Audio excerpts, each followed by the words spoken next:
What's funny about this movie is that it's called The Dig, but this movie doesn't dig deep enough past the surface level with its characters, story, and emotional investment. But that's the only lame joke I'm going to make in this video. My name is Brandon, aka the BrandoCritic, and I'm here to give you my honest, no BS review for The Dig.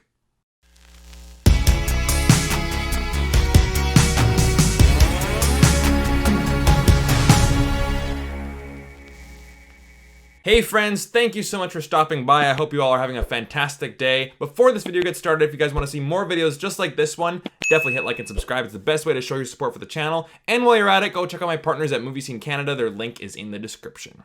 So, we have The Dig coming to Netflix, and this movie is about a rich woman, Mrs. Pretty, hiring an independent extractor, Basil Brown, played by Ray Fiennes, to dig up the mounds in her property before World War II. And of course, they find a ship underneath the ground from the 6th century, the Anglo-Saxons. And this movie is a mixed bag because there's a good movie in here somewhere, but to me, the biggest detriments were the pacing and the focus. Now, this movie has many different characters. Like I said, Mrs. Pretty, played by Carey Mulligan, and Basil Brown, played by Ray Fiennes. And Ray Fiennes carries the movie. He's very charismatic, and he's the character that I was able to relate to the most and attach myself to. Mrs. Pretty, on the other hand, I have nothing against Carey Mulligan. Like, she does a great job in this movie. But this movie doesn't give me a real solid chance to understand her struggle. And these are the two characters that we spend the most time with during the first 40 minutes of the movie. But there are a lot of characters, and they each have an individual moment to shine.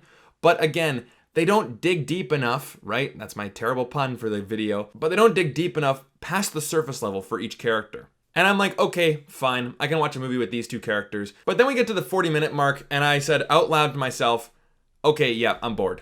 I'm done. But then something happens. The movie completely changes, and we get a whole new slew of characters. And the most prominent character in this new group of characters is Lily James, an archaeologist. But her story is that, her husband's an archaeologist as well, but he's gay. And then, of course, there's the marriage struggle. And I'm like, okay, this is a story I can get into. But then as soon as these new characters come in, Basil Brown and Mrs. Pretty are barely in it. The story has completely changed, and our original story is now almost the back burner. And that entire dynamic just makes the whole movie lack focus and lack depth, because I felt like the entire story was spread too thin. Now, this is a true story, so I understand that they didn't need to put every single character in the beginning, right? They couldn't change it too much, but I don't know, man. It just felt very hard to get connected to all of these characters, and even the character that I was getting connected to, Basil Brown, the movie made it very hard for me to get connected with them throughout the entire thing. And I just gotta get this off my chest. Lily James is the new Keira Knightley, right? Like, I showed this trailer to one of my buddies, and he's like, that is such a Lily James role. And I'm like, yeah, you know what? You're completely right. And I think that she is going to become like the next Keira Knightley with all the British upper class, or at least period pieces of British cinema. She was in The Darkest Hour. Keira Knightley had Imitation Game and movies like Anna Karenina and Atonement. Lily James has Rebecca and this. They're very similar actresses. Of course, they're both British. They're both beautiful young women. She is the new reincarnation of Keira Knightley. We just need to get her into a James Bond or Kingsman or Pirates of the Caribbean. Ooh, Lily James in the new Pirates of the Caribbean. Female remake, Margot Robbie. Make it happen, Disney. But back on track, one of the main reasons why I found it so hard to get connected to the characters, especially in the beginning, even though we only had the two characters, was that it felt like the director was going, hey guys, notice my directing. But in film school, we have this idea of the invisible director, where all the shots are composed and edited together that you don't really notice that you're watching a movie, you're just immersed into the story. But then there are other directors that have a very distinct style where it's not invisible. They want you to know that you're watching a movie. Tarantino comes to mind. So I have no problem with either or. But in this movie, while it looked gorgeous, right? Like, a lot of the cinematography looked absolutely stunning, great pieces of art, and there's a lot of negative space. I noticed that right away. But there were a lot of other shots with just weird camera placements and just weird zooms, and it felt like a film student going, hey, look how cool I can be, guys. And it was distracting.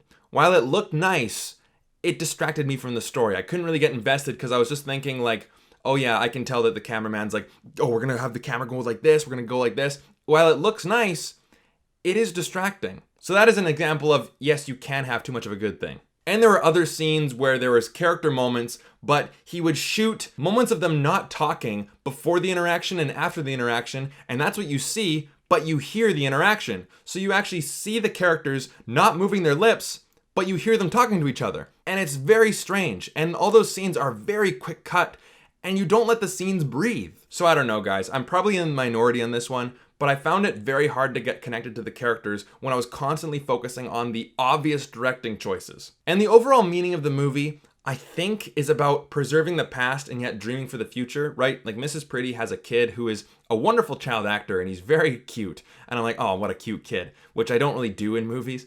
So that's a good sign. But he loves spaceships and he loves reading stories about adventure and things like that. And Mr. Brown has a telescope, which the kid is just fascinated by. And of course, this is taking place during World War II, and everyone's talking about how Hitler is going to invade Poland. And oh my God, is England going to go to war? Which I believe is all about maybe England will lose all of its treasure, all of its history, and it's important to preserve the past. I think that's what the movie was trying to go for. But it's not really clear, and that might just be me, but it wasn't made clear to me in this movie. So while there were parts of this movie that were enjoyable, it just felt like it was all over the place with the different characters, and I'm like, who do I need to be connected to? Okay, am I gonna get connected here? Okay, well, it's not very deep. And you have the characters over here, which don't really tie in over here. It just seemed like a mixed bag. So for my overall rating, I'm gonna give The Dig a 2 out of 5, saying it's okay. But it is a high 2, right? Like, I enjoyed this movie for the most part, but not enough to say you guys gotta see The Dig, or I thoroughly enjoyed my time with The Dig, because there were many moments in this movie where I was just frustratingly bored.